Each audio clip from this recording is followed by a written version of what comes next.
thanks for joining me again tonight. As you know, it's Tuesday, so that means it's new video day. But what I'm gonna do is change this from a whisper to a soft spoken. I just want to say hello and massive thank you to everybody on Reddit who has subsequently subscribed to my channel, and to everyone who gave me advice as well in that post that I made, and all the tips that you gave me as well.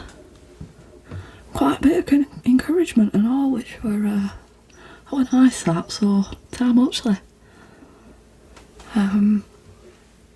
As you can see, I've already done a couple of changes. I have put the camera a little bit closer to my face, mainly because I am using my phone to record this. I don't have a massive amount of equipment. You know, it's like, don't have the money to put towards it. I'm also quite lacking on space as well, like I did say. I am filming this in my bedroom, by the way, so having the space and the equipment to do better videos, that will come at some point, maybe a later date, hopefully sooner rather than later. But yeah, I thought, I've got quite a dark background. I love this wallpaper. So I thought I'll just bring the camera a bit closer, because I'm not planning on doing a video tonight where brushes, paper are out like that. A lot of people actually on that Reddit post, you did have a look at my videos and you all seem to be quite enamoured with my accent, which is a bit odd, because even in this country this is not an accent that a lot of people want. It don't seem to get you far. So tonight I thought I'd teach everybody, soft spoken obviously, in some Lancastrian words and phrases, and I'll go through the pronunciation of them and also what they mean as well. So hey, you never know, it might be a bit educational for you. You could even try them out on some of your mates or your family, see how that goes down. But yeah, I have wrote down a few notes just so I don't get sidetracked, because I'm quite bad at doing that. But I hope you enjoy it anyway, because it is just gonna be me rambling on for a bit. It's kind of weird, because where I come from, right, it's a town in the north of England called Oldham, and it was historically a part of a county called Lancashire. Now, if any of you are history buffs, then you'll know about the War of the Roses that was a long time ago. In fact, if I remember correctly, it was the inspiration for Game of Thrones. So a long time ago there was the War of the Roses, which was a sort of battle between my county, which is Lancashire, and then the other county that's quite big as well in the north of England called Yorkshire. I won't get too much into it. I was educated in Scotland, so I don't have a massive knowledge about English history. Oh yeah, I will note as well, I am not Scottish. Right. Yeah, I did live there for 2/3 of my life, but I was born in Oldham. My parents are from around here as well. I literally just lived in Scotland, and I did not pick up any of the lingo. I didn't pick up the accent, I didn't pick up any of the dialect, the words are out like that. I didn't have many friends when I was growing up in Scotland. I was a particularly weird kid. So my accent is retained from my mum and my dad. And this is why it's kind of funny, because like some of the younger people from round here that I know, they all say, you talk weird. You like, how do I talk weird? Well, you sound like my nan, because I speak oldham, or as we say around here, oudham. We don't say old, we say oud. So I suppose that'll bring me into first lot of words that I'm going to teach you. Now, these words are found sort of all over Lancashire, but it's kind of weird because, like, where I am specifically from in Oldham, you can literally drive 5 minutes down the road and the words change and there's a different lilt in the voice. So you can instantly tell that somebody's not from round like your local area. And all of the smaller towns as well that are in this region, we're no longer part of Lancashire, we're now part of Greater Manchester. But all of the other little towns that are in Greater Manchester, they've got the same thing as well. So little districts in those towns have all got their little discrepancies in different words and the tone and the pitch of the voice as well. Now, when I go quiet, my voice actually goes higher in pitch. Because if you heard me talk normally, I actually sound like a bloke. I've got quite a deep voice, and it's the same for quite a lot of women around here as well. We've got quite low pitched voices. It's bizarre.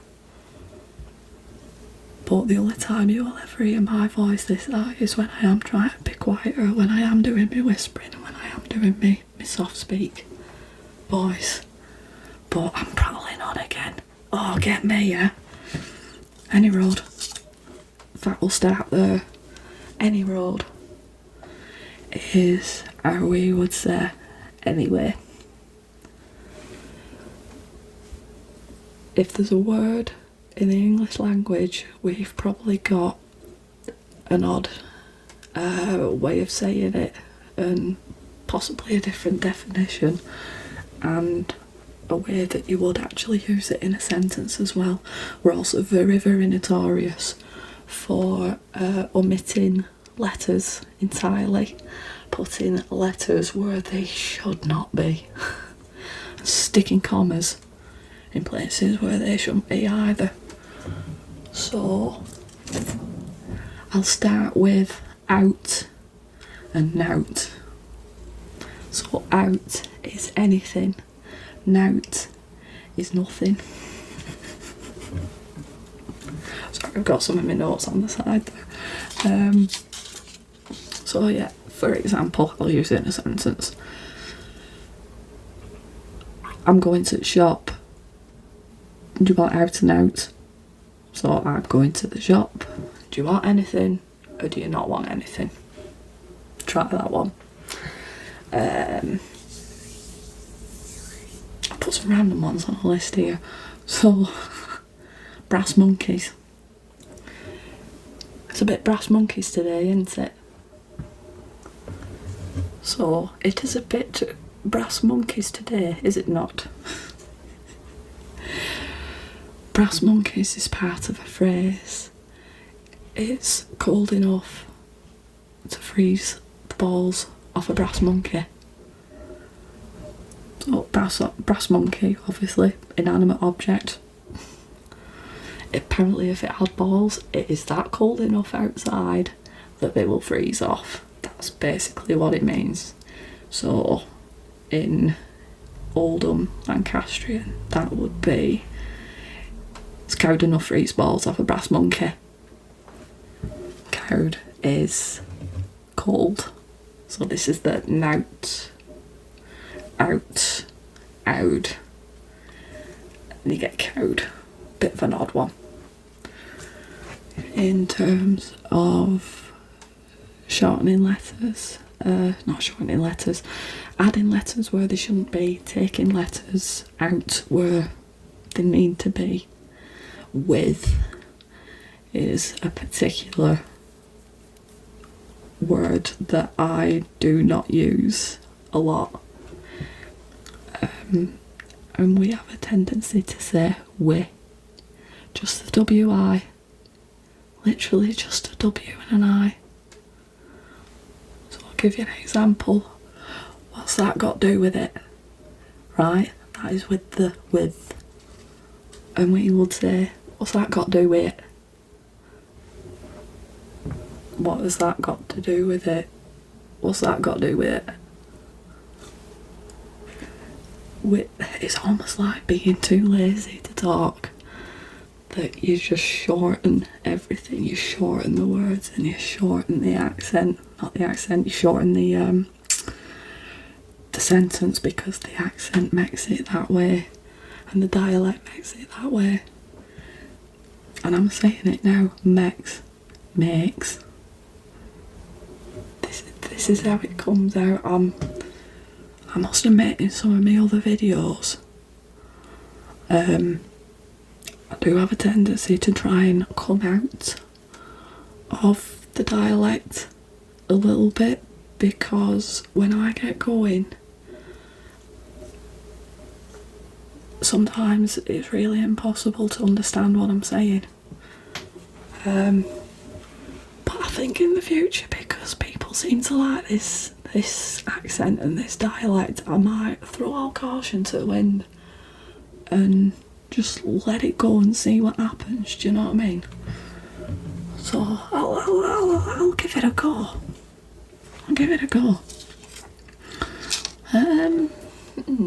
I've covered the outs and the cows and the outs. Maybe we'll go on to a bit of food, or as we call it, scran.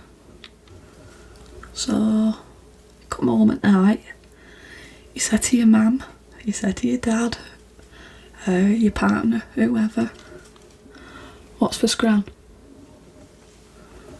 What have we got, scran? Scran is to eat food.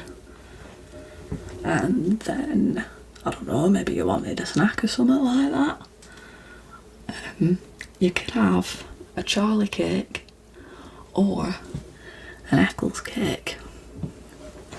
Charlie cakes and Eccles cakes are like currants that have been mixed in with like sugar and stuff like that. Sometimes they've got a bit of spice in them, and then they are wrapped in pastry.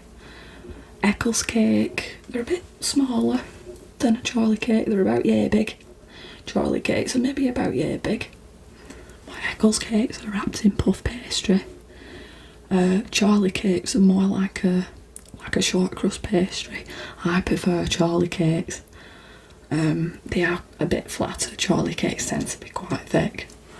I mean, I do like them both. I just prefer Charlie cakes. So that could be scran, that, couldn't it? Loads of butter on them. Some people have cheese on them as well, which I can't get my head around. I don't think I like the idea of that. They stick a bit of Stilton on it. No. And there you are. There's a good word for you. Gip. So if you were gipping, it means it's kind of gross, I'm sorry for this, but if you gip at something, it means that you feel nauseous, that's it. So it's not very nice if it makes you gip.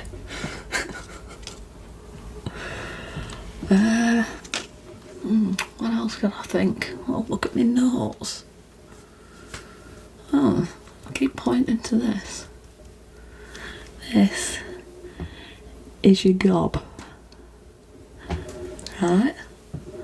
So, your gob is your mouth. So if somebody says to you, shut your gob, it means shut your mouth. Or if you're being gobby, it means you're carrying on, doesn't it? If you're being gobby, I call myself a gobby cow, because I do have a bit of a mouth on me. I can be quite loud when I want to be. You can hear me coming from a mile off. Yeah, your gob is your mouth. In fact, that's not particularly an oldham Lancastrian word or out like that. It's quite a British word that we do use that up and down the country. Like, shut your gob. Also, going on to other gob related words, cake hole. So if we were to spell that, it'd be CAKE apostrophe OLE. Your cake hole. So that's your, I suppose you use it in America, your pie hole. But we have a tendency not to say anything with H in it. So if the word's got an H in it, if you give it us, we won't say the H. So it's your cake hole.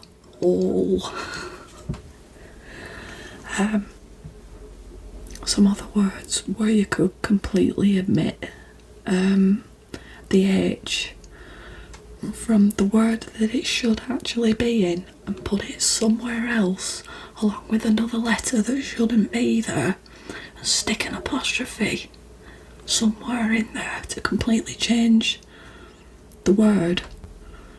I'll give you an example. Thospical. Right, I'll break this one down for you. You've brought your arm, aren't you? Brought your arm. You need got thospical. So that would be TH apostrophe. Right? Miss the H that should be there for hospital. Yeah? OSPICLE.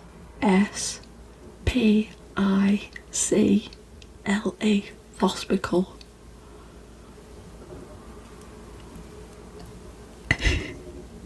This really makes me laugh because it happens in a lot of other words as well. So, right, well, I need to get on phone. I need to call 999 and get the ambulance out.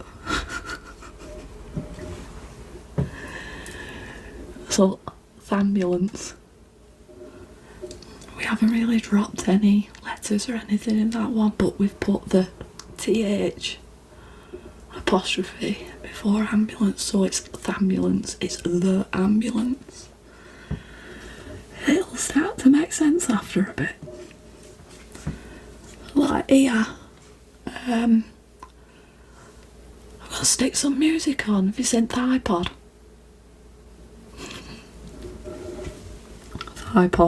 The iPod. Why say two words separately when you can smash them together into a portmanteau and say it all in one go?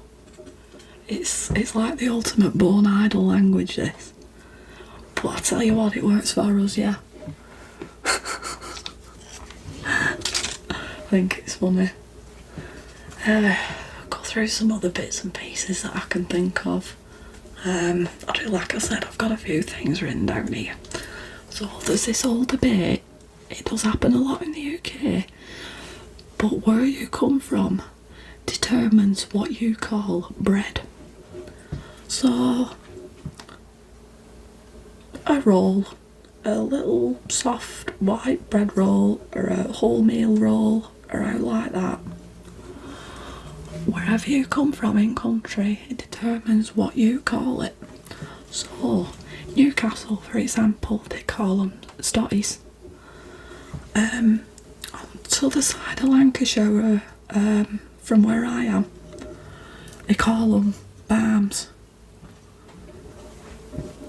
And they'll maybe call them rolls up and down the country in different places. Call them baps. In other places, in Oldham, we call them muffins. So not like a blueberry or a chocolate chip are out like that, we call them just muffins. A plain bread roll, and I say bread roll because that's something that everybody can understand, we call them muffins. And no, they don't have fruits in them, they don't have chocolate in them, right? They're just bread. And you know what you would have with your muffin? You'd have that to go with your chippy tea. Chippy tea is an institution, especially in the north of England, and it's not a law, but we've kind of made it a law up here that you have chippy tea on a Friday night. So Friday night chippy tea. For those that don't know what a chippy is, it might not be from the UK. If you are, you'll know what a chippy is. Give us a break. A chippy is a fish and chip shop. So you go to Chippy, you go and get your fish, you go and get your chips, your battered sausage, your steak and kidney pudding, your rag pudding, which is a local thing. This is an Oldham thing, rag pudding. It's minced beef with onion usually, in a little bit of a gravy, and it's in suet pastry, and it's either boiled or steamed in some cases in a tied up muslin cloth, which is the rag. And yeah, they cook that for like ages, but normally rag pudding, you get that with chips and gravy. And yeah, you make yourself a chip butty. So a butty is another term for a sandwich essentially. So a sandwich, stick your chips on it, loads of butter, bit of salt. Oh, perfect. Yeah, go to Chippy, go and get your cod and chips, your fish and chips, your battered sausage and chips, your steak and kidney pudding and chips. By the way, them are fit. And yeah, you go and get it. You go and get a muffin with it. Make your chip butty. I'm telling you what, it's good eats that. It's good eats that. You also get yourself a tin of Vimto, or a tin D&B, which is dandelion and burdock. This is a proper old school drink, this. Fermented dandelion flour and burdock root, but the ones that you get now are carbonated, so it's a tin of fizzy pop. Quite nice, it's one of my favourites actually. I'd rather have a tin of D&B over like a kind of Pepsi or out like that any day. And same with Vimto and all. Vimto's a Manchester thing. It used to be a tonic like a very, very long time ago. This is like late Victorian period. And yeah, it's a Vim tonic. It's a tonic that gives you vim and vigour. It's a blend of like herbs and spices, and it's got fruit in it as well. So it was like grapes, black currants, all that kind of thing. And it's been going for a very, very long time. And if you're proper northern like I am, Vimto runs through your veins. I love the stuff. And it's also the best thing to have and all if you're feeling poorly. Poorly is if you're feeling unwell. So if you're feeling sick, under the weather, you're feeling poorly. And what you do is you go and get yourself some of the Vimto cordial that you dilute. So if you're having it cold water. But the best thing is a hot Vimto. Hot Vimto, there's no H in it. So yeah, get yourself an hot Vimto, and it's a nice warm drink. It's quite tasty, keeps you hydrated. And yeah, especially if you're suffering with a cold and you've got blocked sinuses, hot drinks are one of the best ways to help relieve it a little bit, and it suits your throat and all. But fun fact for you, hot Vimto is usually served at football grounds up here. So you can go to the concession stands at football grounds and you can get yourself an hot Vimto and a meat pie. It's amazing. So yeah, I'll carry on with that. Talking about drinks and stuff. So now you can try this one on your friends and your family. Try it. But if you said to somebody, I'm spitting feathers here, round here will understand what you're saying. I'm spitting feathers here. I'm dying of thirst. I mean, you're obviously not dying of thirst, but I am really, really thirsty and I need a drink. I'm spitting feathers. Try that one out. See how you get on, yeah? Just looking outside my window now. Now, the north of England is, I wouldn't say particularly famed for its infrastructure in terms of buildings. We have a lot of tourist houses, and a lot of these tourist houses come about actually through the Industrial Revolution, believe it or not. Oldham played quite a pivotal part in the Industrial Revolution because we had a lot of textile mills around here. So obviously the workers needed places to live. Tourist houses do tend to be quite close together, and it's pretty much the same for a lot of other industrialised towns in Lancashire and all. Probably say like, you know, Rochdale, Bury, Burnley, Charlie and all that. I mean, everything's kind of split up now due to boundaries. A lot of places are in Cheshire now that didn't used to be, and a lot of places are in Yorkshire now that they didn't used to be. But they're all pretty much the same. In fact, you'd probably say across the north of England. Anywhere where industrialisation happened, a lot of tourist houses happened. These were houses for workers in mills and factories. Now, because they are so close together in proximity, I mean, they have these little alleyways in between them, and we call them ginnels. So if you've left something out in back ginnel, it means you've left something out in the back alleyway. So ginnel is quite a local term, and because it begins with G as well. In fact, I said this to some of my workmates not that long ago. So a bloke from Manchester, he didn't know what it meant. A couple of lads that I work with are actually from Chatterton area of Oldham. I'm from t'other side to them. So we're about, I don't know, maybe 10-15 minutes up the road from them. And I says, somebody was saying that they were called cowed. Now they definitely did say cold. In fact, I think it might have been the bloke from Manchester that said that. He said, oh, I'm feeling cold. I can't do mank. I'm next door to Manchester. I can't do mank. Just imagine Liam Gallagher saying it, and you'll get the picture, right? I'm cold. What, you cowed, are you? I said, stick a gansy on. What's a gansy?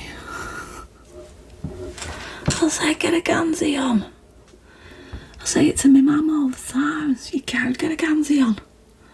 A gansy is a pullover or a sweater, cardigan, out like that. It's just that extra woolly layer that you stick over the top. Yeah, stick a gansy on. Try that one. See how that goes down. At least you know what it means there. Quick look at my papers here. Right. Spitting feathers. We've covered GPTs, covered ginnels, Eccles cakes and Charlie cakes. I'm gonna throw you with maybe a couple of phrases and then I'll call it a night. So, somebody's being nosy. after sticking the nose into business that they really, really do not need to know anything about. Or if somebody's being a bit bullshit with you, yeah, maybe like, I don't know, they want to start an argument with you, they want to start a fight with you, something, you can't be bothered, you tell that person, wind your neck in. Right, wind your neck in is to say, calm down. Or don't be so nosy, wind your neck in. That's something that's actually more like a recent phrase, idiom, if you want to call it that. I think it is anyway. I haven't really heard it so much, you know, like with the older crowd, you know, the older generation. And I think it's a good one actually, wind your neck in. It sounds like you mean business. Here we go. If you want another phrase, if somebody has terrible aim, right? Somebody can't get something, you know, just right, spot on where it should be. You say to that person, you couldn't hit a cow's arse with your banjo.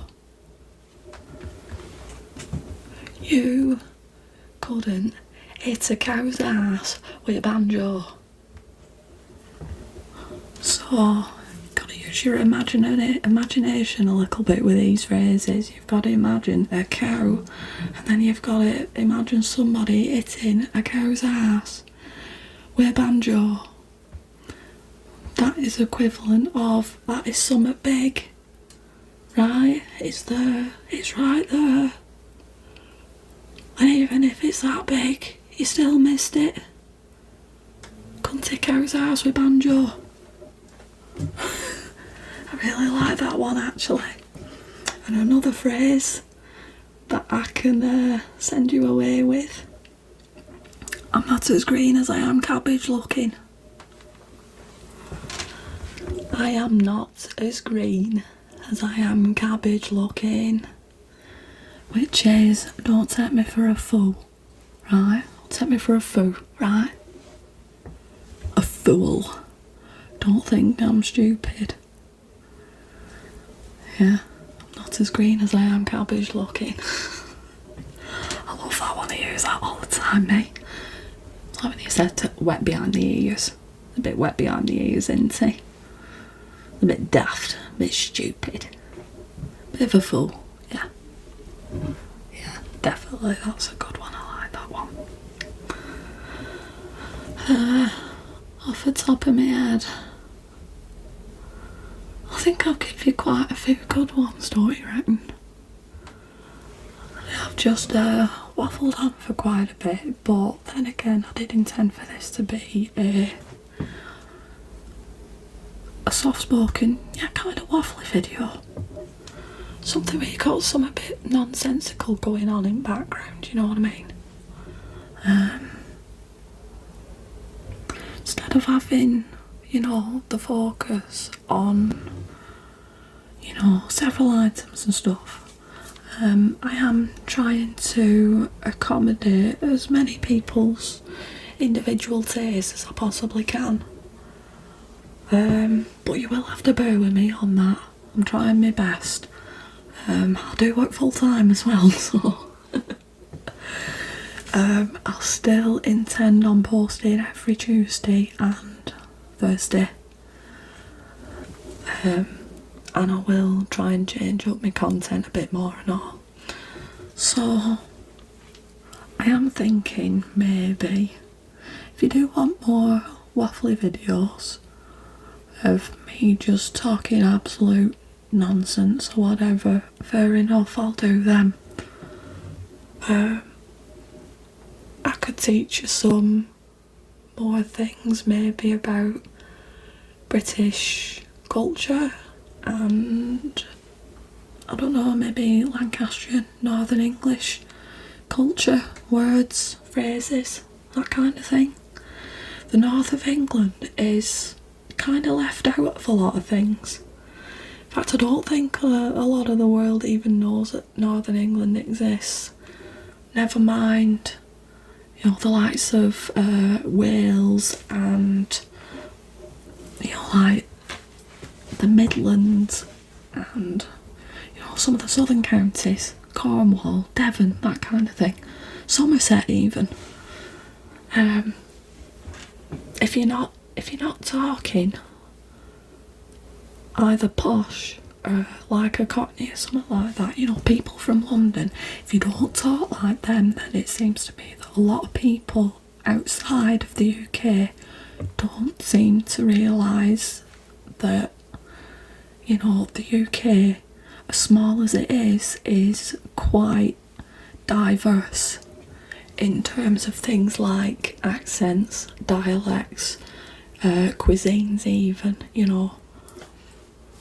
And I'd be happy to talk about these things in future videos as well, especially if people like it, if they think that my accent is something that is entertaining and relaxing and stuff. I happen to think, well, I'm dead proud of where I come from, and I'm dead proud of my accent and my dialect and all. And I would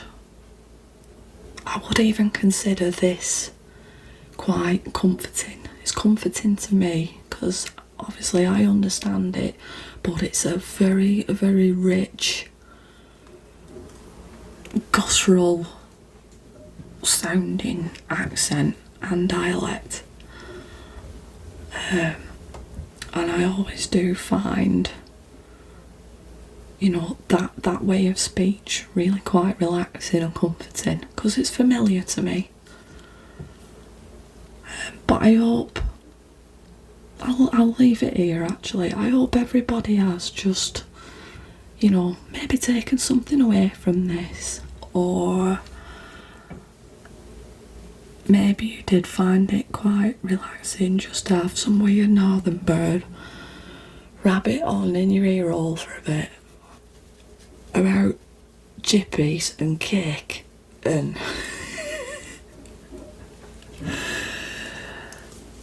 cows' asses. So good than that. I'll give you that one, you can have it.